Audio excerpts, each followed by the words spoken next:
ପ୍ରଥମାଷ୍ଟମୀ ପରମ୍ପରା ଜ୍ୟେଷ୍ଠ ସନ୍ତାନର ଦୀର୍ଘ ଜୀବନ କାମନା କରି କରାଯାଏ ଷଷ୍ଠୀ ଦେବୀଙ୍କ ପୂଜା। ଏହା ମାର୍ଗଶିର ମାସ କୃଷ୍ଣପକ୍ଷ ଅଷ୍ଟମୀ ଓଡ଼ିଶାର ଏକ ପ୍ରମୁଖ ପର୍ବ। ଏହା ପ୍ରକୃତରେ ଜ୍ୟେଷ୍ଠ ସନ୍ତାନର ସମ୍ବର୍ଦ୍ଧନା। ଏହା ଲୋକଭାଷାରେ ପରୁହାଁ ଅଷ୍ଟମୀ ବା ପଢୁଆ ଅଷ୍ଟମୀ।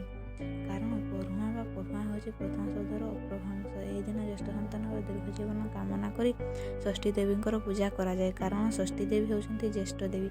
ପାରମ୍ପରିକ ପ୍ରଥା ଅନୁସାରେ ପ୍ରଥମାଷ୍ଟମୀ ଦିନ ଗୋଟିଏ ସ୍ଥାନକୁ ଲିପାପୋଛା କରି ସେଠାରେ ଅରୁଆ ଚାଉଳ ପିଠା ଉପରେ କାଠି କଟାଯାଏ।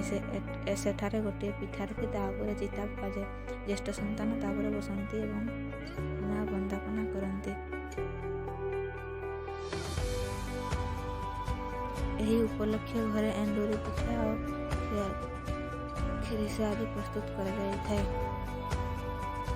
ଏବଂ ଜ୍ୟେଷ୍ଠ ସନ୍ତାନଙ୍କୁ ଏହା ଖାଇବାକୁ ଦିଆଯାଏ ଏବଂ ପରେ ଘରର ଅନ୍ୟ ସମସ୍ତେ ମଧ୍ୟ ଏହାକୁ ଖାଆନ୍ତି। ପ୍ରଥମାଷ୍ଟମୀ ପରମ୍ପରାକୁ ଓଡ଼ିଶାରେ ଏକ ସ୍ୱତନ୍ତ୍ର ସଂସ୍କୃତି ଗଢ଼ି ଉଠିଛି। ସାଧାରଣ ମାମୁଁଘର ପକ୍ଷରୁ ପ୍ରଥମାଷ୍ଟମୀ ଦିନ ଭଣଜା ବା ଭାଣିଜୀକୁ ଶ୍ରଦ୍ଧାର ସହ ଗ୍ରହଣ କରାଯାଇଥାଏ। ଏହା ନେଇ ସୃଷ୍ଟି ହୋଇଛି ଅଷ୍ଟମୀ ବନ୍ଧୁ ସଂସ୍କୃତି।